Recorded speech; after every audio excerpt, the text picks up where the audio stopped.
Ndugu mpenzi msikilizaji na mfuatiliaji wa Doctor of Education Media, leo nakupa elimu nzuri sana, elimu ya mnyama mkubwa zaidi kwa ardhi, mnyama ambaye mwituni hakuna mnyama mwingine anaweza kumtishia.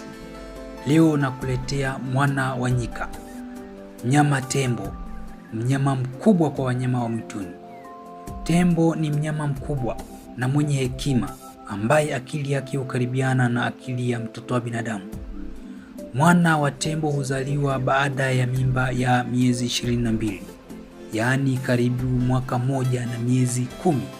Wakati anapozaliwa, mwana wa tembo anakuwa na kilogramu 100 hadi 120, kilogramu ambazo ni nadra kufikiwa na binadamu wenye kilogramu nyingi zaidi. Tembo anapozaliwa, tembo wengine wote familia huwa na furaha. Mama hupiga kelele za furaha huku akimlinda mwana.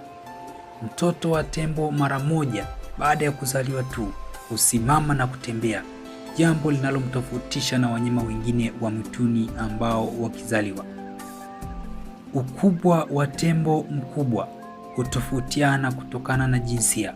Tembo dume huwa na kilogramu 6,000 hadi kilogramu 7,000, lakini tembo jike huwa na kilogramu 3,000 hadi kilogramu 4,000. Tembo ni mnyama mkubwa kuliko wanyama wengine wa nchi kavu.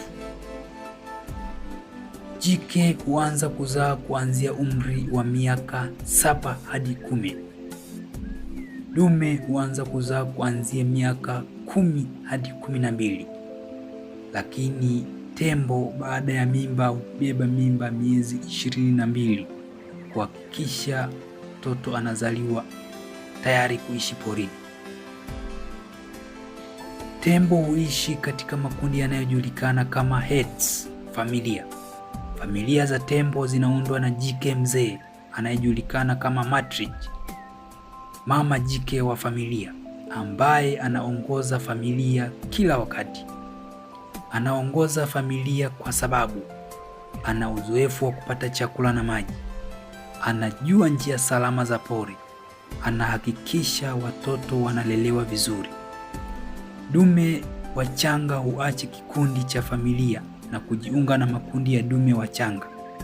Familia ya tembo inakuwa na kundi la tembo wengi, wanafika mpaka karibia tembo 30, lakini wanaweza kuwa chini ya hapo kulingana na familia ilivyoanza kukua kwa pamoja. Tembo mwenye hasira anapiga miguu, kupiga midomo na kupiga mkonga juu. Tembo mtulivu mara zote huwa hana kelele, anakaa kwa utulivu karibu na familia. Lakini familia yenye hasira hupiga makelele, inatembea haraka, watoto wanakuwa makini na familia nzima inakuwa inawalinda watoto. Ni hatari sana unapokuta tembo wako kwenye kundi na watoto. Wanalinda sana watoto wao na uangalia kwa uangalifu mkubwa sana. Tembo anaona kwa ukaribu, lakini ananusa mbali. Anatumia kunusa zaidi kuliko kuona.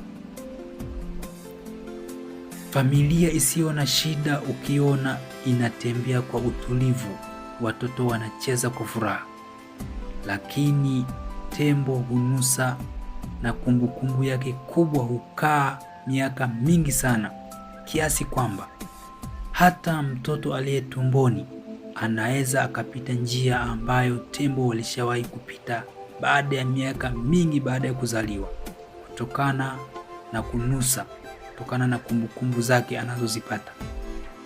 Tembo ana uwezo mkubwa sana wa kunusa, si chakula tu, bali hatari na wanyama wengine. Tembo hawasahau njia waliokushawahi kupita. Hata mtoto mchanga anapofuata mama yake hupita njia ile ile ya awali, hata baada ya miaka mingi kupita. Wakati tembo wa familia wanadhuriwa, akifa au akiuawa, familia yote hupiga kelele, hukunja miguu, huzungusha mwili wa mpendwa na kupiga magoti wengine na kutulia hapo kwa muda wakiwa wamezungushia mwili wa mwenzao kwa miti ya kutosha na kuzunguka hapo na kukaa hapo kwa muda kama ishara ya kumkumbuka mwenzao. Tembo hupiga kelele za majonzi kwa siku kadhaa, zinaweza zikafika mpaka siku 3. Tembo mkubwa hula chakula kingi, anaweza akala masaa 16 mpaka 18 kwa siku. Hula majani, mizizi, matunda, magome, hunywa maji lita 100 mpaka 200 kwa siku. Duniani kuna aina 2 tu za tembo, ambazo ni tembo wa Afrika ambao wana masikio makubwa na tembo wa Asia ambao wana masikio madogo. Tembo humuua binadamu kwa maumivu au magonjwa, lakini meno hukua pole pole, hubadilika kadri maisha yanavyopita. Mkonga wa tembo hukua maisha yote, hutumika kuzungusha miti, kujikinga, kutafuta chakula.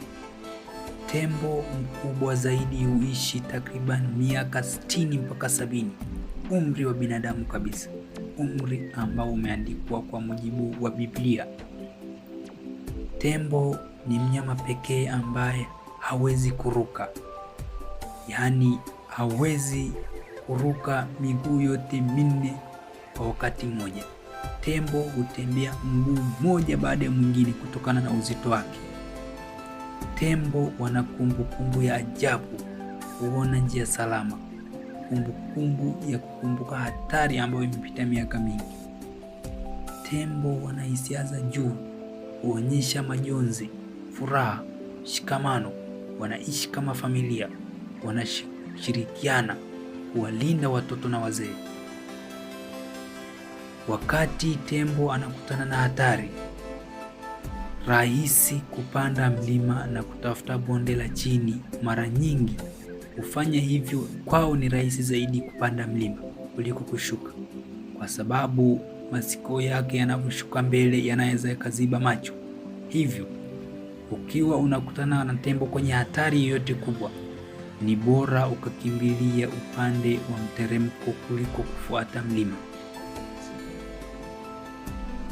Tembo si tu wanyama wakubwa, bali ni mfano wa familia yenye hekima, kumbukumbu nzuri, hisia, ujasiri wa hali ya juu.